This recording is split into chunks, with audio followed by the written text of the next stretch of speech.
We're going to start in a moment. So if the people at the back can start making your way to a seat, that would be great. Welcome to this Conservative Environment Network event. I'm Mercy Moroki. The Conservative Environment Network is an independent forum for Conservatives in the UK and abroad who champion net zero, support resource security and nature restoration. And the question that we're addressing today with the panel is what the Conservative approach to green investment is. And we're really, can I just ask if somebody can switch off their notifications, which have been going on for the last few minutes? Could be me, for all I know. Well, I don't think my phone's working. Yeah, please, if you could do that, that would be great. We're really pleased that this event is being sponsored by the UK Sustainable Investment and Finance Association, which is a leading membership body for sustainable finance and the investment community. Joining us from UKSIF is Joe Dharampal-Hornby, who leads UKSIF's Public Affairs and Communications, and he has a background in public affairs, in impact investing, has a background in education and tech as well from the public affairs side, and is a local Labour councillor in Lambeth. Also, really pleased to welcome Anne-Marie Trevelyan. She's a former MP for Berwick-upon-Tweed and served as Secretary of State across a whole range of departments, including international trade, international development and transport. And she also served as the Minister of State for Business, Energy and Clean Growth in 2021. To my right here is Harriet Cross, who is newly elected MP for Gordon and Buchan in Aberdeenshire. Have I pronounced that right? Not quite. Okay. But it's fine. No, Gordon and Buchan. Gordon and Buchan. Learn something new. Learn something new every day in Aberdeenshire. And she is a member of our Sen Parliamentary Caucus. She's also a chartered rural surveyor working across Aberdeenshire and the Highlands with farmers, landowners and rural communities. She studied zoology at Imperial College London and followed by a master's degree in rural land and business management. To my left here is Liam Halligan. He's a multi-award-winning journalist, author and economist. Since 2003, he's written a weekly column in the Sunday Telegraph and presents the Telegraph's weekly Planet Normal podcast. He previously hosted his own economics show On the Money on GB News, where we were colleagues, actually, for our sins. And last but not least, Shahbano Soomro, who's the Deputy Head of Policy and Advocacy at Impax Asset Management. She works with investment teams to provide insights on the risks and opportunities created by policy changes and trends relevant to their portfolio. And before this, she was an engagement manager at Vivid Economics and McKinsey as well. So to have some kind of background context for what we're discussing here today, fiscal responsibility and environmental stewardship are core tenets of conservatism. Labour, we know, since they were elected, have pledged billions in public investment for going net zero for the energy transition. This includes setting up Great British Energy. They've pledged 8.3 billion for that, and also 7.3 billion for what they're calling the National Wealth Fund. We, of course, welcome investment in the clean energy transition, but we do know public spending will be very squeezed in coming years, and the Chancellor's already announcing and will be continuing to announce cuts in public spending as a result of this to save money. So now that the Conservatives are on the backbenches, now that the Conservatives have a chance to reconsider what their own approach should be whilst they're in opposition, the question is what they should be proposing for delivering net zero in a way that fully leverages the free market, fully leverages the opportunities for private investment, so that we can ensure that fiscal responsibility can be balanced with, going forward with the energy transition and meeting our ambitions. So the format of today's event, each speaker will have a few minutes, 3 minutes to open with some remarks, and then we'll have a short discussion amongst the panelists, and then we'll throw it out to the audience for your questions. So if I can we start with yourself, Anne-Marie? Absolutely, thank you so much, and it's lovely to see a full room on this subject. So just to put into context, when I was the Energy Minister, I'm the one that put together and published our net zero strategy in the run-up to COP26. I became quite annoying in the department because I was determined it needed to be out before COP26 so that we could demonstrate to the rest of the world what a completely coherent whole-of-government net zero strategy looked like, bluntly, so that others could go away and crack on and try and do the same.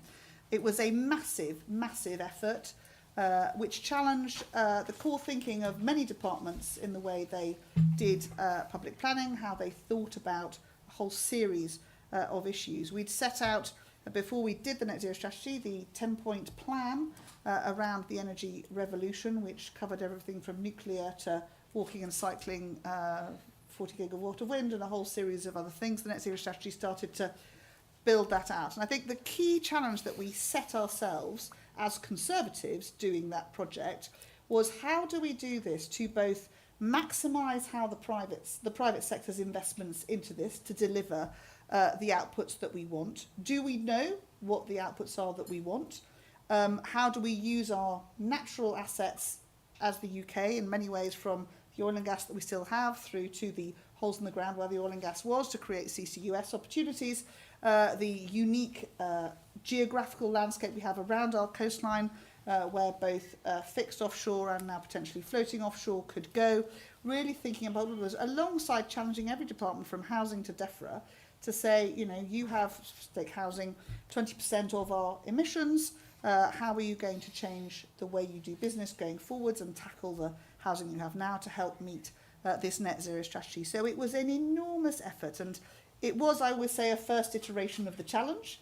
It was the first time it had been done anywhere, and we, I think, made quite a good first go at it, absolutely clearly understanding that what we wanted to do is drive in that private investment. Therefore, we had to give long-term certainty.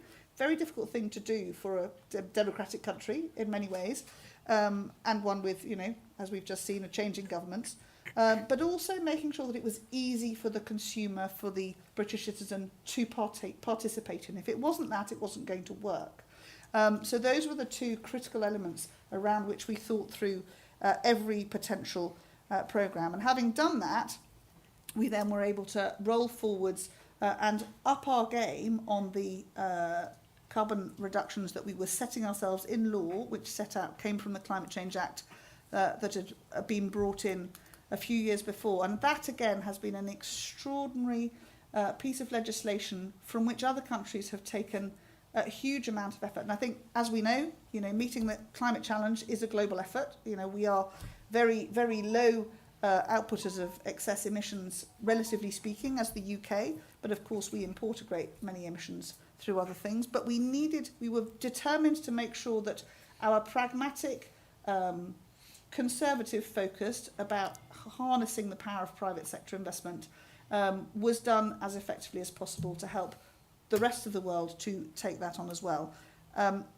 Rolling through to COP26, we were then able to really talk about that narrative and draw in this enormous amount of investment, particularly in the mitigation space, of course, and to start having a conversation around adaptation and resilience, which affects all of us, and is how we need to change how we do a lot of our public policy, our planning and so on, to think about how you make it resilient, even if we manage to stay at 1.5.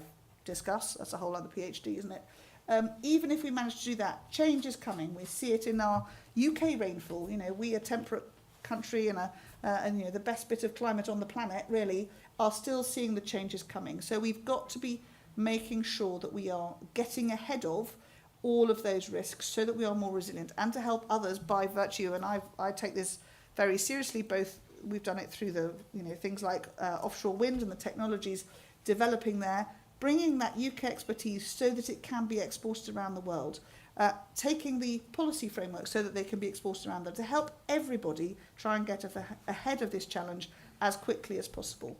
Because it is an all-in effort in order to do it, but it also has obviously huge economic value around jobs and new technologies, and it helps every household, wherever they are, to think about being able to live more sustainably, many of whom can make those transitions through their normal course of investment in a car, in a new house, in the way you do your cooking, all of those things. And for those that can't, countries to think about how they help the poorest to make those transitions as quickly as possible. So I think we have set out a really good pathway. The challenge of how that continues as effectively as possible, harnessing the private sector investment funds rather than asking the general taxpayer to do it, is going to be the one that we look to in the next few years. Thank you, Anne-Marie. Can we come to you, Harriet, and in particular, if you can speak to this idea of North Sea oil and gas and the jobs that are reliant on that, and what the narrative should be around how we can reskill those people or how we can invest in those communities. Yeah, so my constituency, Gordon and Buchan up in Aberdeenshire, we are, as well as sort of the other three constituencies up there, are uniquely impacted by any change to the oil and gas sector based on the number of jobs that we have already. And those jobs is what drives our thought and our approach to the question of net zero and green investment. Those jobs are jobs of today, and we can't sacrifice jobs of today for jobs tomorrow. So they have to be protected as we go through. So for us, the question of net zero and green jobs isn't one about sort of aspiration. It's actually one about safeguarding our area in order to have the skills and the expertise into the future, which will drive the technology of the future.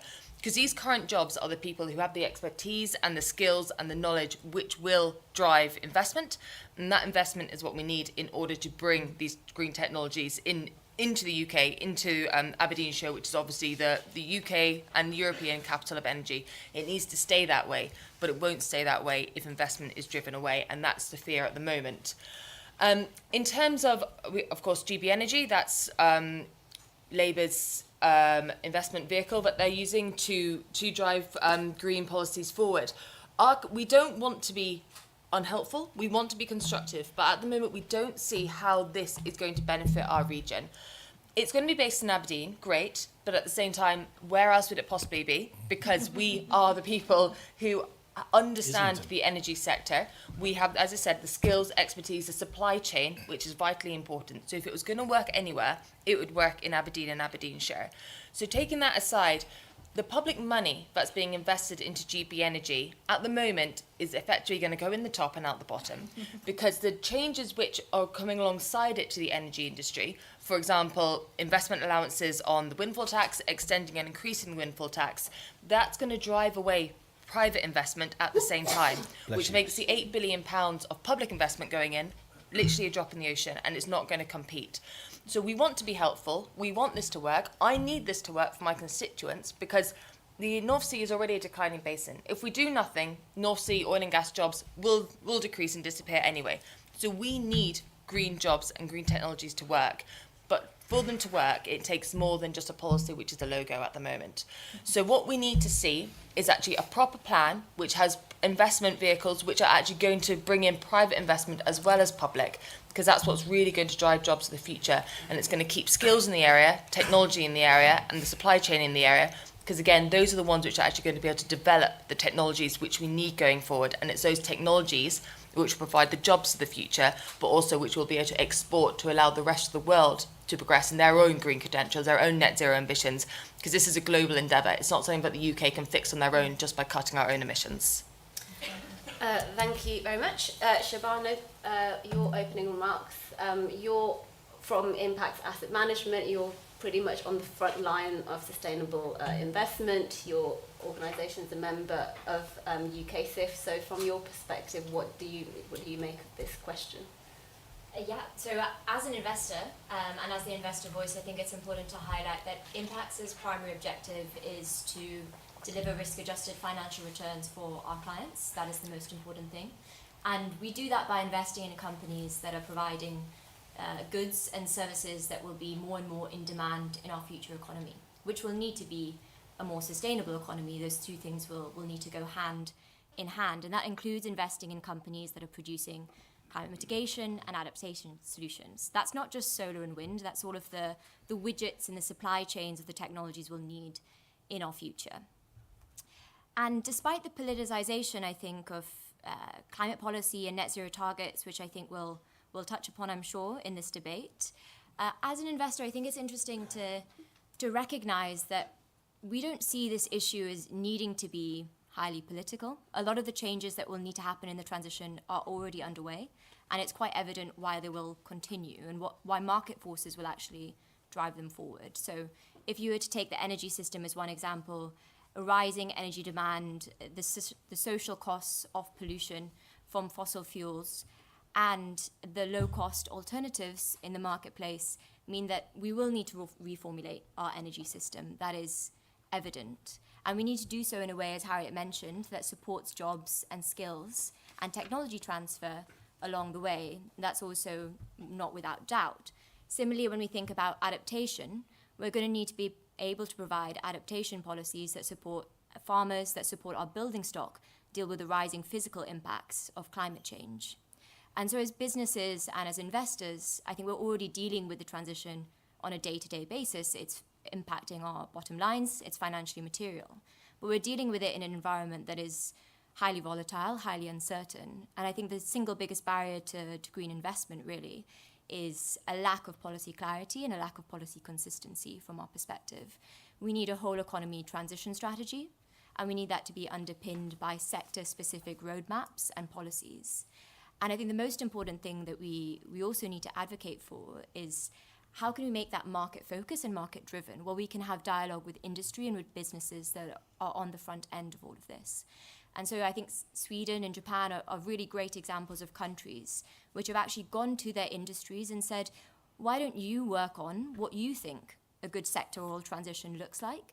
And then we as government can iterate with you, provide leadership, and solve the bottlenecks that you might face, whether that be in your supply chain, whether that be in your skills, whether that be in infrastructure.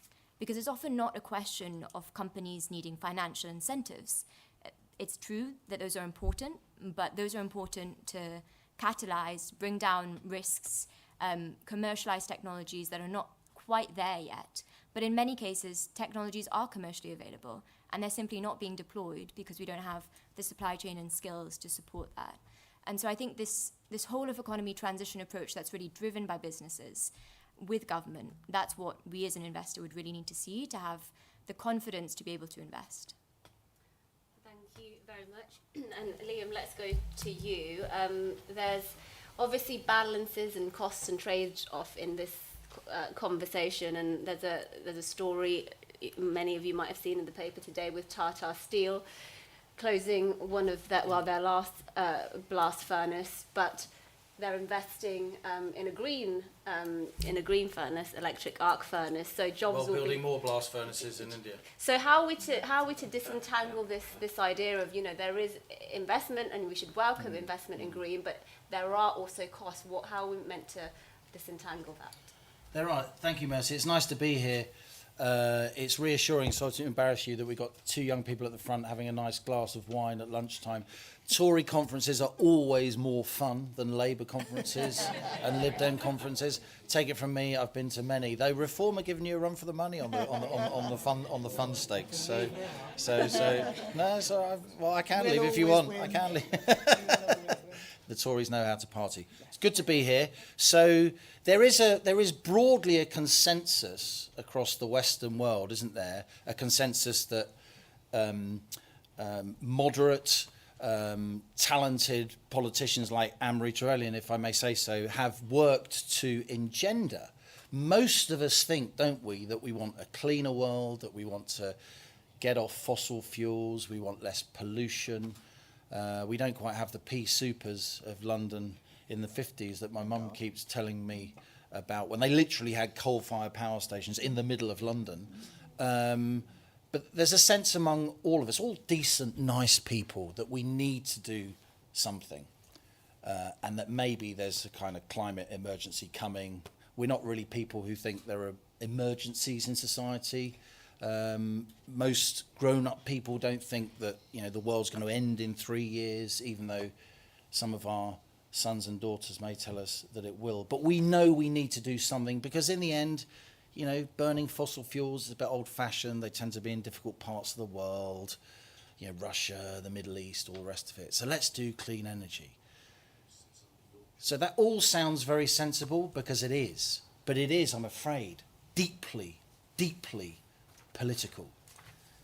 And it's deeply, deeply political because now for years, firms and households in this country have had much higher energy bills than almost anywhere else in the European Union, right? Because of the green subsidies that are stuck on electricity bills. I personally think it's deeply. You can come back to me in the Q&A. I personally think that's deeply regressive to tax ordinary people for the green transition, given that lower income households and more marginal firms in more, frankly, economically marginal parts of the country, for them, their heating bill, their energy bill, is a much, much higher share of either their working capital or their overall disposable income than that is the case for well-off people. And that certainly is true. It's getting deeply political because you've got people like Gary Smith and Sharon Graham, who are two really talented union leaders, I would say. Rhetorically, politically, very, very talented. Sharon Graham, of course, runs the second biggest union in the country, which is Unite. Gary Smith runs the GMB, which is the third biggest union. And people from trade unions are now willing, even in the first flush of the first Labour government for 14 years, to really get on Labour's case about this. Most of you guys won't have been at the TUC conference, but look up Sharon Graham's speech on YouTube. Look up Gary Smith's discussion with Fraser Nelson earlier this week. Yeah, Gary Smith from the GMB coming to a Tory conference because this is deeply political. And it's deeply political because there are 30,000 people working offshore in our North Sea oil and gas complex. There are 200,000 odd people around the country working in our oil and gas complex. There are over 1 million people working in our still alive and kicking automotive sector. And they all feel, rightly, it's not conspiracy theory. We've just shut Grangemouth, Scotland's last refinery. We're just shutting down Port Talbot, where a lot of modern steel working methods were invented, 2,500 jobs. These things are very real to an awful lot of people in the country out there, and they are now questioning this consensus. Doesn't mean I'm questioning the consensus. They are questioning the consensus, and in a democracy, that's a problem, because it's now not just about expensive energy bills, and our bills are, most months, the most expensive in Europe per unit. Look at HEPI, the Household Electricity Price Index. Eurostat produced the numbers, so they must be true. So there is lots of politics around this, and the Conservatives, without saying it's all mad and we don't believe in anything and we're deniers, the Conservatives need to get ahead of this. They need to, believe it or not, be aligning themselves with the Gary Smiths and the Sharon Grahams of this world. They need to be speaking to red wall voters who are really, really worried about this, because as Gary Smith says, we can't decarbonise by deindustrialising. Sharon Graham evoking the miners' strike, for the young people in the room, that was probably the most vicious period in industrial relations, certainly of that whole 70s and 80s period. And Sharon Graham's now evoking the miners' strike in the first few weeks of a Labour government, saying these offshore workers are not going to become the miners of our generation. And so there's a lot of scope for the Tories to not be sceptics, to not say it's all nonsense, we're just going to have loads of coal-fired power stations, but to point out that can you really decarbonise the grid by 2030, as Ed Miliband says, when we're still using 40% is gas-fired power stations of our electricity generation? No, you can't.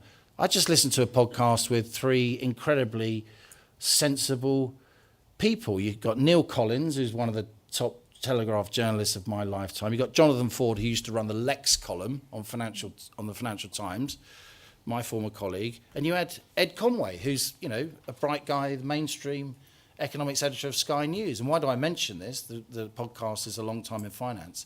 Because they all agreed, all very mainstream, nicey people, that trying to decarbonise the grid by 2030 and trying to outlaw oil, petrol and diesel cars, even by 2035, they all agreed that was mad.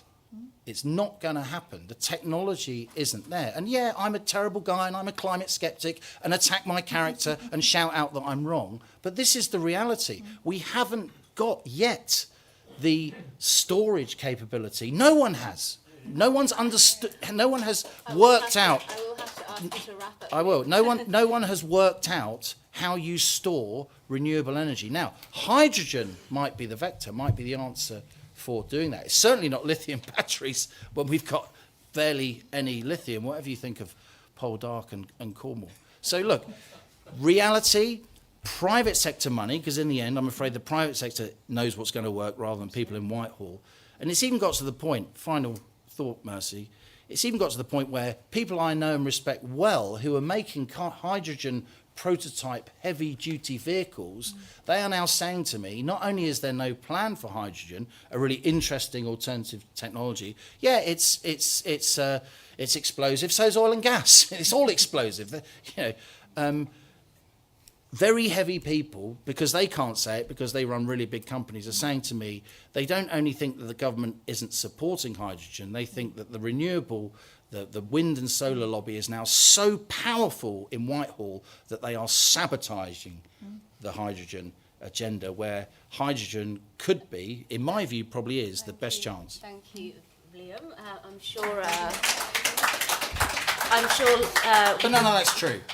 I'm sure we'll come to questions, and I'm sure people will have many questions there. Joe, your opening remarks, please. Yeah, how to follow that? I think just one point, just to pick up on what previous people have said. I do think, I agree with the point about jobs, and I think, people like myself and politicians too, we need to stop talking about kind of net jobs. There'll be a net gain of X number of jobs, because what happens to the people who lose those jobs and aren't supported to transition to another, career? And we've got so much expertise in places like Aberdeen that we need to make sure that we're using that. And just talking about a net gain of jobs over a certain number of years isn't really going to cut it. I'm just going to touch briefly on sort of how government can kind of maximise the sort of investment, and particularly the role for any kind of state capital. So there's a real, agree with what's been said previously. There are, we have hundreds of members with trillions of global AUM, and they want to invest in the transition because they see the economic opportunity of doing so. But they can invest anywhere in the world. They can invest in the US, in Europe, in Asia. So why should they invest in the UK? And where we're going to deploy state capital, we need to be very careful how we do it. So de-risking those kind of long-term technologies that aren't yet viable, but without crowding out private capital, is really important. And also there is some piece of work that will require state capital. So whether it is in terms of reskilling, whether it is in terms of really speeding up those grid connections, we've got members who, would want to invest in new energy projects in the UK, but they're not going to get online for 10, 12 years. So why would you invest today for something that isn't going to start making a return in 10, 12 years? The other point I would make is that, from the next Conservative leader and from all politicians, we've got to stop talking about woke finance and dismissing the agenda, because it's really, really unhelpful. It talks down the UK. The financial centre in the UK employs 2.5 million people, 2/3 of whom do not live in London. And it's a massive powerhouse of growth and opportunity for the UK. And we need politicians of all colours to celebrate that and work with that. And dismissive comments about, woke capitalism is destroying the economy is not helpful. And as we touched on right from the start, this is about the economic opportunity of net zero and not about sort of, culture war stuff. And that's where we really need to get to. And comments that undermine that undermine investor confidence in the UK. Thank you very much, Joe. I'm going to go back to you, Shahbano. we've done lots of events today and yesterday, and it's been highlighted a lot how under the Conservatives huge amounts of progress were made on the climate front, and perhaps the Conservatives have been quite poor at actually articulating that to the public. So from the investor side, what do you think the Conservative record has been, the Conservative legacy from investor side, and what do you want to see actually going forward in this new iteration of the Conservative Party? Yeah, it's a shame our memories are so short, because ultimately it is very true that over the last 10, 15 years, the Conservative Party have made progress in terms of climate policy.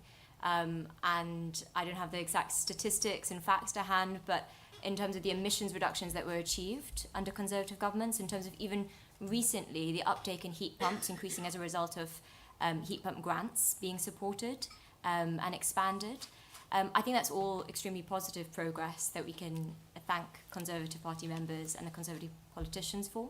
But ultimately, in the last couple of years, we've seen massive flip-flopping away from that. And I think most worryingly, kind of to Joe's point, an increasingly negative narrative around the environmental needs of our society and the transition.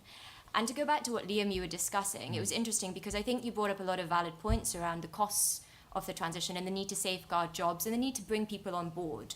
But what I felt was lacking was a lack of solutions, a lack of how does Britain remain an industrial powerhouse in the future, ultimately. Mercy was shutting me up. And I think the reality is we won't remain an industrial powerhouse of the future. We won't compete in the export markets of the future and secure jobs by relying on industries of the past, ultimately. And hydrogen is an Nuclear is not an excellent... industry of the past, is it? Nuclear is not an industry of the past. But I think you're putting words in my mouth by saying that I'm anti-nuclear I'm or not that saying I've got you any are. particular stance on that. I'm not saying you are. But so I think having debates, open saying it's debates part of the about solution. the role of Let her nuclear, finish. the role of hydrogen are extremely important.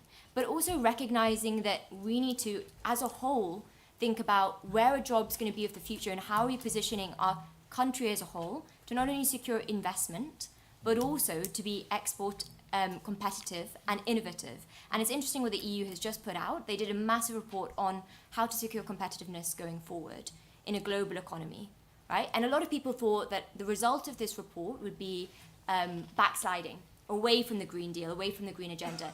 And actually what was interesting was the realization that ultimately if you're going to have an innovative, competitive Europe, you're going to need low-cost electricity. And for that low-cost electricity, you need to have low-cost electricity generation sources. Battery costs have decreased over 100% in the last decade, right? So that idea that this is not possible... That's not possible. That's not possible. Don't worry. Battery costs have decreased. Continue. Battery costs have decreased extremely in the last decade. And we're rounding up, over 90% at least. And ultimately, the idea that this is not possible is being proven wrong by pretty much every other major economy in the world, right? So it's a question of where do we want to stand relative to other countries, and how do we actually secure a solution that works for us in the long term? Thank you. So, Anne-Marie, respond to that, please, and also this accusation that actually the last few years of the Conservative government were characterised by flip-flopping, which perhaps wasn't helpful. So I think two things there are really important. I think the last couple of years, let's take the EV cars change in date, for instance, a very specific demonstration, which I think was what was thrown at Rishi particularly as a flip-flopper. Is that the reality was that COVID completely knackered supply chains for a whole load of critical parts to our car industry. And they were saying to us, we're just, we built in to the work we've done and in the Energy Act, we built in fines in order to, it's a bit carrot and stick what we were setting in place. And they were all going to fall over and they were all going to get fined for stuff that was completely outside their control because the COVID supply chains had been so damaged. And they're still not back up and running as they need to be, but they're getting better. So he took, in a very conservative, pragmatic way, a decision to say, well, I hear what you're saying, to your point that we need to work with industry. We'll give you a bit more leeway.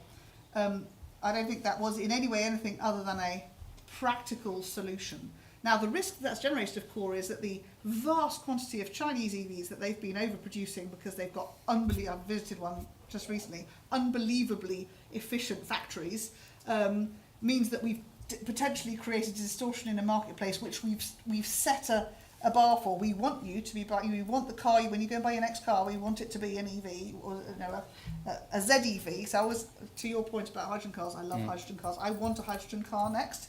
They're much more flexible, but there's a whole piece around hydrogen. We've set in the Energy Act the most enormous piece of work, which I started and Greg Cairns had to take through the Commons, a whole series of bars and indeed opportunities around hydrogen, around fusion, everything around nuclear. That'll no doubt change its name. We called it Great British Nuclear. Whatever you like, the competition for the SMRs, which is hopefully still coming through this autumn. Support around heat networks, because there are many places in the country where that will be an option, exactly to your point, to reduce domestic heating costs by using heat networks. Southampton, if you live there, if you know it, amazing heat networks, really, really cheap energy coming from ground heating. A whole series of things in the Energy Act that are there. Now, as ever with legislation as a politician, you make the act, it kicks in about a year later, that's this year. But sometimes things never roll, and you can look at Police Act, anything you like. Sometimes stuff never just kicks in. So there are all these parts of the fan there ready to go. If the Labour Party wants to use them to kick it forwards, they absolutely can. One of which is the North Sea transition deal, an incredibly complicated piece of work that we pulled together, demanding of our, what we only used to call oil and gas industries, but are now very much energy industries, because they've also got offshore wind going on, they're working in the CCUS markets. These are companies that are doing transitions over the long term. If the Labour Party doesn't take all those hooks that are sitting there to do the gamut of changes that need to be done, we will find ourselves in trouble. And we will find ourselves, which is the most worrying of all, not only with continuing expensive bills, but a risk of energy insecurity, which, as we saw, if we took the Ukraine example, where the global markets were distorted and we saw 40% price hikes in oil, potentially disastrous consequences already as we are at a relatively high cost level. So I think the challenge to Labour, and it's something that colleagues in the House will have to, and I think we all need to educate every one of our 121 MPs, into the gritty detail of this, is hold Miliband to account on, one narrative is energy security, but the delivery is what is showing is wasting taxpayers' money without using the tools that sit there in the Energy Act for him to really crack on and say, we demand that you do this, and we give you a 30-year window, get on and do it. They could very easily get caught up in it's easier to have a bash at this. So, Tata Steel, classic case in point, we absolutely need to have a sovereign virgin steel capability in the UK. God forbid, it makes our tin cans and all sorts of other things, but it makes our bombs if we need them, it makes our tanks and our ships. We need to have a virgin capability in steel. It would be insanity as an island nation to stop being able to produce that ourselves.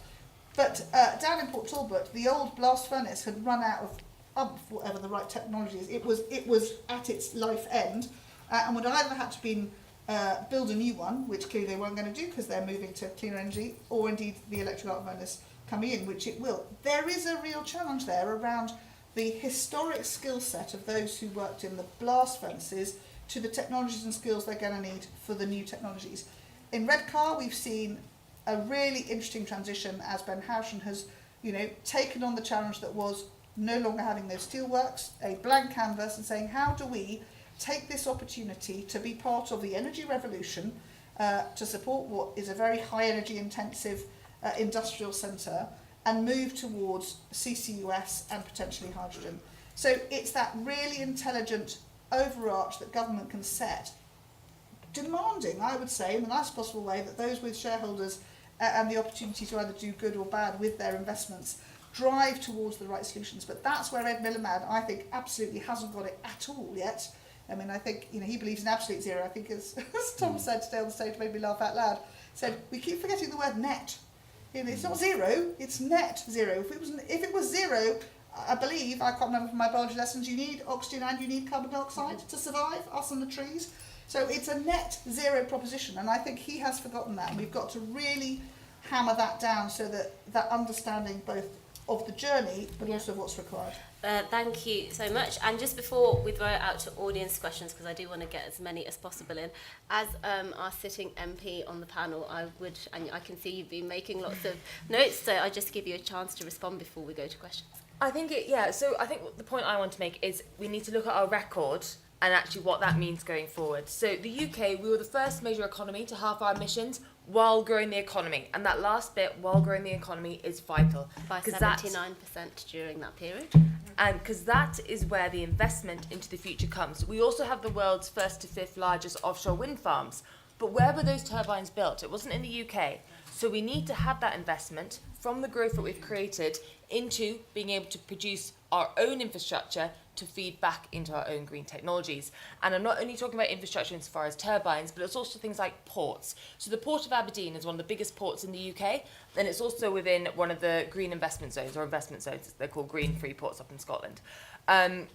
This means that the tax incentives and the other things that are actually investing and pulling investment into that area will mean that going forward we have the opportunities to invest back into the green technologies that we need. But we must be pragmatic, and pragmatic is one of the words that I've written down, Anne-Marie, so we are exactly on the same page. Whether or not we mandate that we have to stop buying oil and gas, petrol and diesel cars by 2035 or 2030 will make not one jot of difference to climate change. That makes no difference at all. But what it will do is send signals to various industries that we are or are not the place where they can invest their money, and that's for investment now, but also investment in the future. These oil and gas and energy companies are huge investors, but they're not just investing in the UK, they're investing all around the world. So we need to make sure that the UK is where they want to do business. They don't have to do business here, they need to want to do business here. And that's the crucial thing that we will miss if we scare them away in terms of bringing through regulation too quickly, being unpragmatic about what's coming on, or mandating too much on them, because there's a lot of choice and a lot of other places that money can go. Great, thank you very much. So, time for questions, and can I just ask that anybody with questions makes it an actual question for one, something with a question mark at the end, not a life story, and make it quick, please. So we'll go with the first, with this gentleman here at the front, stripy shirt, this young man here afterwards, and then we'll go with the lady with a nice flowery... A definite question here. How did increasing corporation tax from 18 to 25% encourage British investment? Thank you. And this gentleman here. Hi, I'm currently working with a Conservative peer on an investment fund related to emerging and sustainable markets. To what extent do you believe that government and private corporations can be concerned about private sector greenwashing, and are concerned that ESG regulations in their current form are necessarily dead in the water? Thank you. And the lady with the flowery blouse or dress.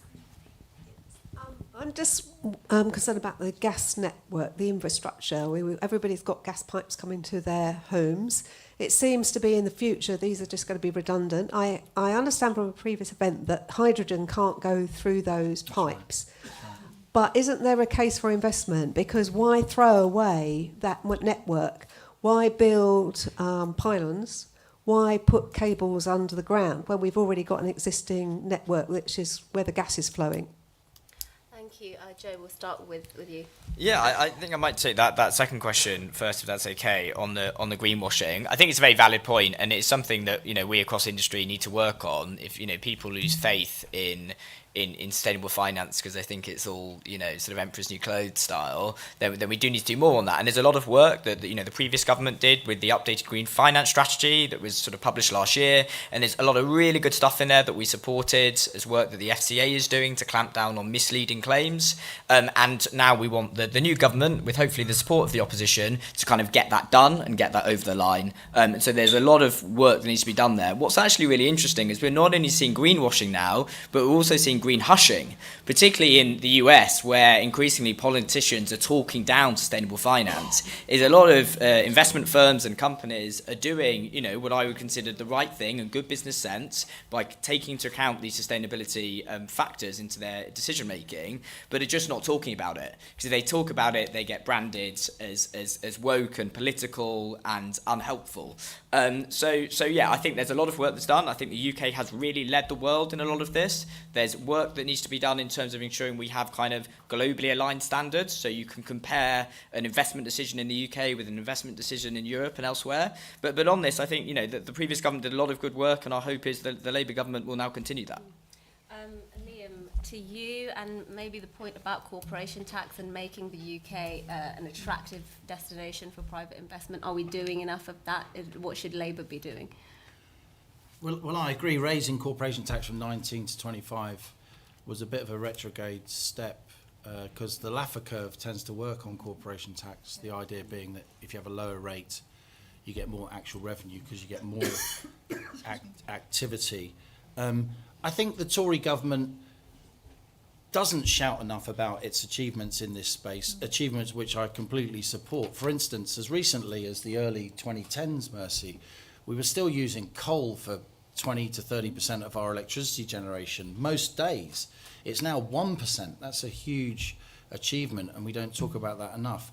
But what the Tories also don't talk about enough is that as Ed Miliband basically closes down the North Sea, and it isn't big companies investing in the North Sea these days, it's little, often British, highly levered companies, little consortiums of people doing really marginal but still very valuable projects to get oil and gas out. They're pretty small, but even the Climate Change Committee, so this is the government's own statutorily empowered in-house conscience that can push around ministers and ex-ministers and tell them what to do to hit these 2050 net zero targets.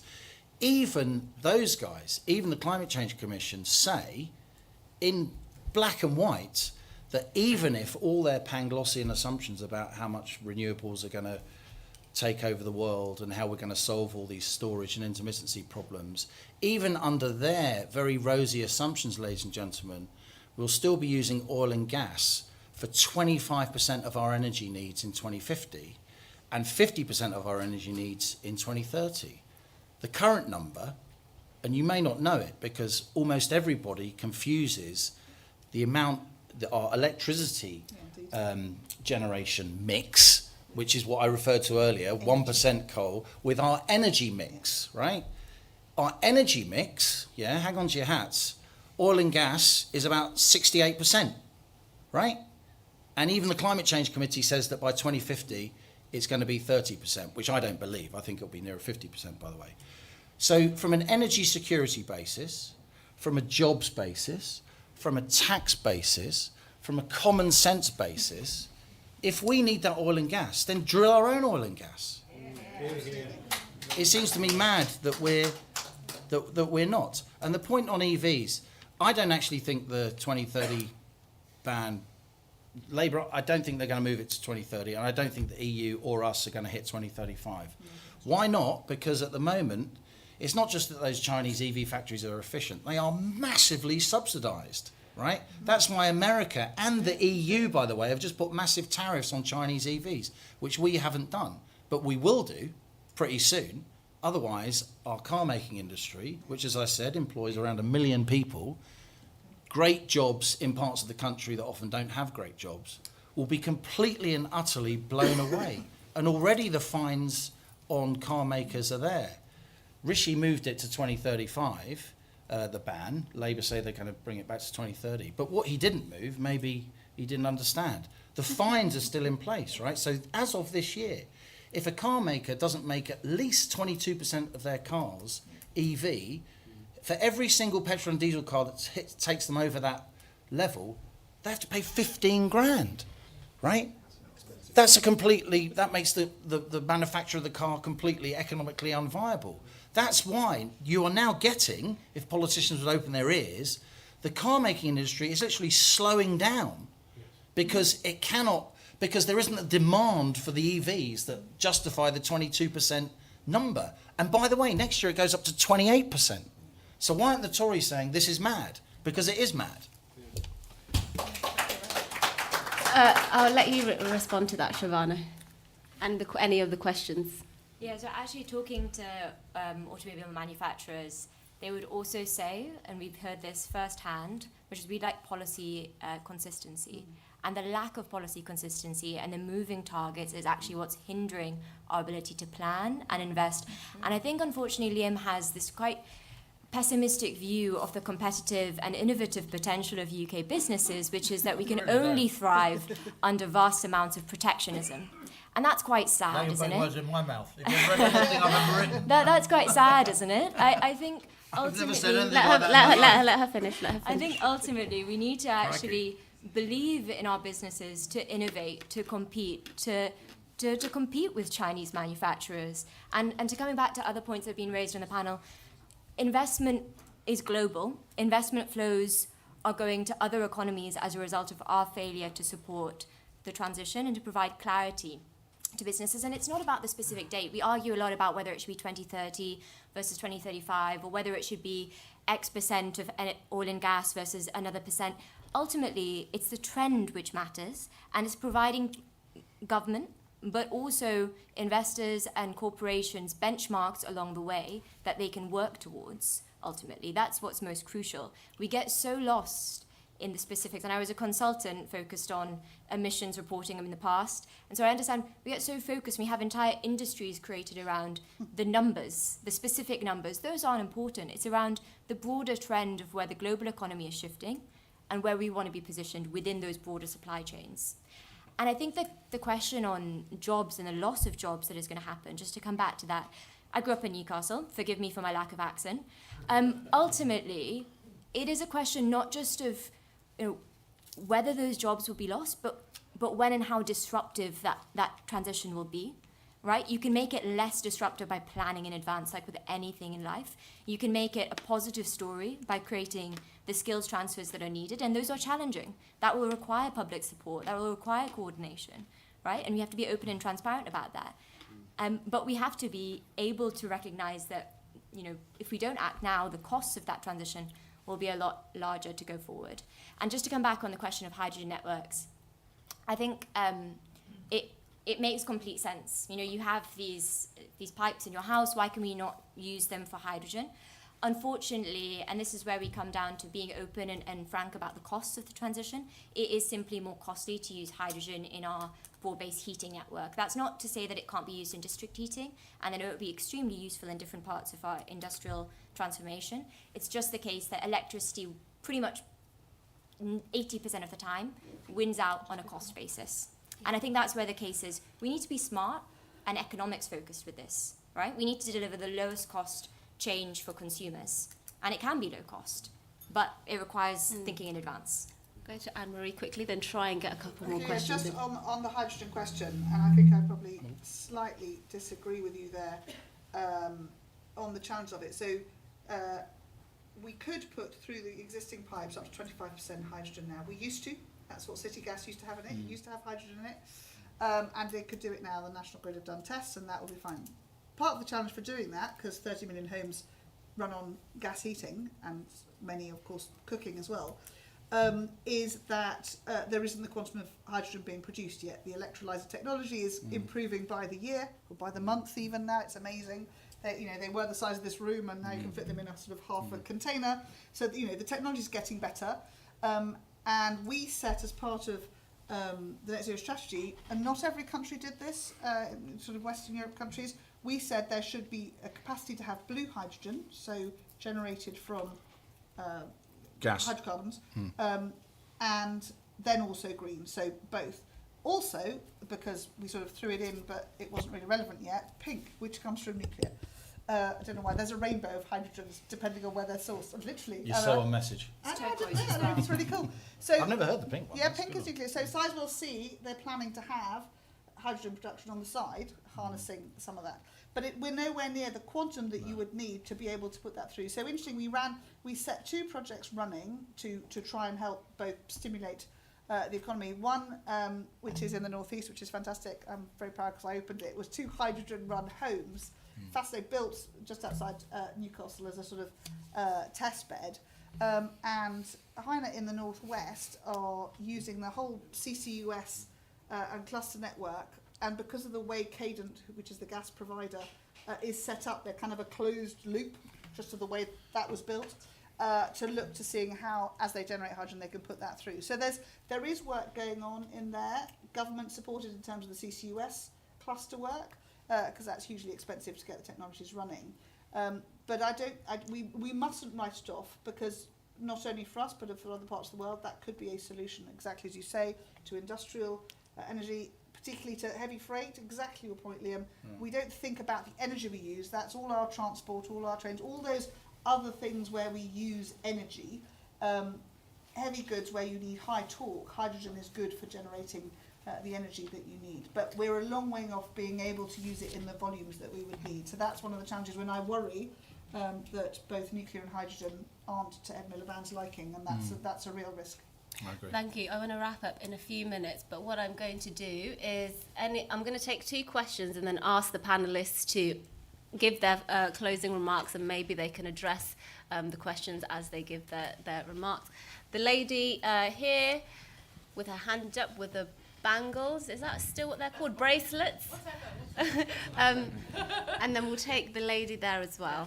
Thank you. That's great. So we're talking about sort of glossy energy generation, energy supply, but we're not talking about the other side. National Grid itself said in the future energy scenarios that basically the domestic demand reduction will come from energy efficiency. 30% will come from energy efficiency. We're never talking about that. We have very much boom and bust policies in this area. It's inconsistent. It sends the wrong messages to the market. And I slightly have to disagree with you, Shahbano, on the heat pump rollout. You throw it, basically money's being thrown out into the market at 7,500. Obviously, grant, whether Rachel Reeves actually scraps that is another matter. But the figures are really low. They're meant to be 600,000 homes, obviously, per year, and we're on 37,000 for 2023. So we actually have to look at how policy works. It'd be really helpful to better understand, particularly from the private investment, what we need to do. We know from a kind of industry perspective, it'd be great from a private investment point of view. Thank you.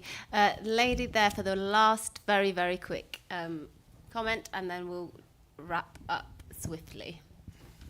A very quick comment. Would the panel agree with me that actually when historians write the history of today, that the UK, a tiny island, the fact that we could actually affect total global warming is farcical. And this will be, when they look back at history, the biggest period of self-flagellation while people are burnishing their halos and 90,000 people going to COP26, which is 90,000 jobs that are reliant on promoting the idea of climate change, that they will look back and look at us and say, what were you thinking? Thank you for that. So we're going to do very quick closing remarks. Some of our panellists have to go to other events. So Harriet, we'll start with you. Let's keep it to 30 seconds, if possible. Panellists, concision.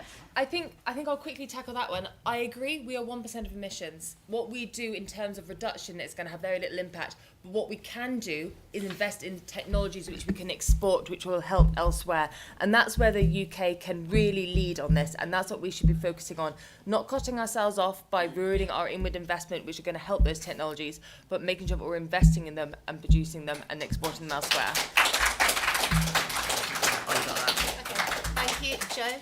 Yeah, 2 very quick things. On that first question, in terms of sort of private investment, insulation, that kind of thing, there are loads of things that can be done. We really underutilise green mortgages in this country, where if you have a better insulated home, you could potentially get a lower interest rate on your mortgage. So very good ways, but they don't need to be effectively government grants. There are private solutions out there. And then on the second point, I just think, we're a great country and we've taken on some massive challenges in the past, right? Only a few years ago, facing the pandemic, and government and industry and others got together, we were told by the super forecasters it would take 5 years to get a vaccine. We got it in months and gave it to everyone in this country. It wasn't perfect, but it was pretty good. And why are we shirking this massive challenge? It is a massive challenge, but that's why people got into politics, and that's why we're all in this room, because we want to make this country better. So I just think we should have a positive attitude to this. Liam?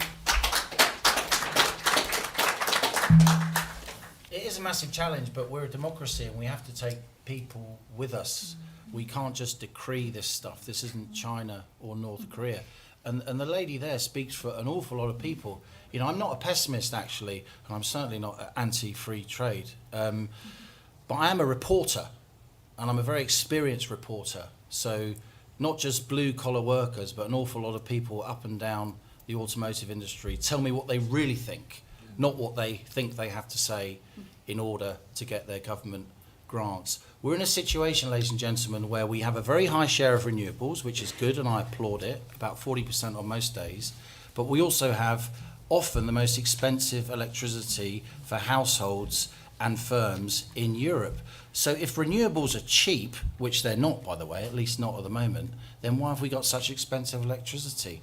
Unless these policies start delivering for and making people's lives better very soon, the consensus around these policies, which I said I support, could easily collapse very quickly. Thank you. Liam, Anne-Marie? Thank you.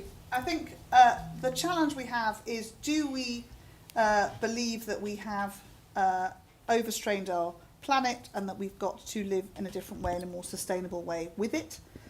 If we do, and having spent the last 4 years visiting over 60 countries, many of which small island developing states, their climate and their experience of daily life, of farming, of weather patterns is unassailably different, changing and more difficult to survive in. So if we reach the conclusion that we accept that we have to try and manage this, I don't for a moment suggest that, you know, the total plan is perfect, but it is an attempt to tackle the challenge and also, in living sustainably, meet that challenge of making it cheaper for everyone to do so in every possible sense. And I think you're right. The question is, why are people not taking up these opportunities? A lot of them because we haven't been able to generate enough heat pump production. We added 3 new factories across the UK to try and catch it up, but people don't feel that it's the right solution for them. They're not buying into the proposition. So we haven't got that right.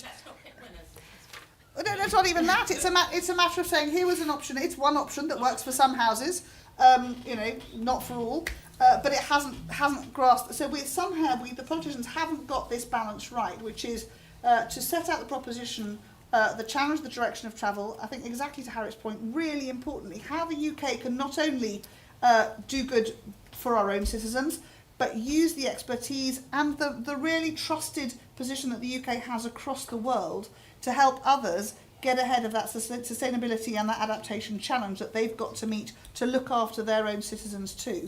And I think we have both a responsibility and an opportunity in that space. And it's not only 1%, it might be in production emissions for our energy, which is a very clean set-off, but our inward consumption, because we buy so much from countries that are still making everything on the back of coal, is still pretty poor. So we have to help the whole world move together in a way that is, as the natural comment is, a fair transition.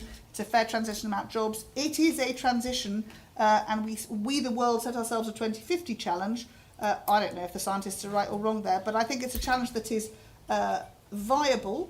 But in democracies, it's much harder to achieve because we have to take our citizens with us. And you set the challenge, those voices that don't feel that we've got it right, that's really important. So we have to either set out the stall as to why this is important, whilst giving, for my money as a Conservative, the private sector the ability, the stability and the demand signal that they need to help move to the next generation. Thank you very much. And Shahbano, last word to you. Yeah, absolutely. So in the first question, I completely agree we're far behind, and I think a few comments have already raised what are the potential solutions.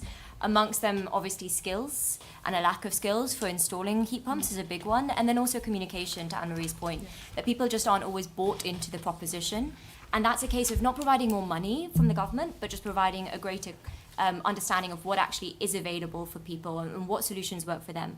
But on the second point, I think what we really need to do is, and if hopefully this depoliticizes the question and the narrative a little bit, understand the massive financial opportunity for the UK in this arena. You know, there is money on the table. Investors are willing to invest. Businesses are already making plans to transition. And you can either make it very challenging for them, make it costly for them, or you can be supportive and provide them the tools for them to do the transition in a way that allows them to innovate, to compete, and to export their goods and services to the global economy. Thank you very much. Can we give a round of applause to the panel? We do have a reception here in about half an hour, so please don't wait in here so we can prepare the room very quickly. And thank you so much for attending. Thank you for coming. No, thank you. I'm going to give you a battery back before I run away with it. Thank you.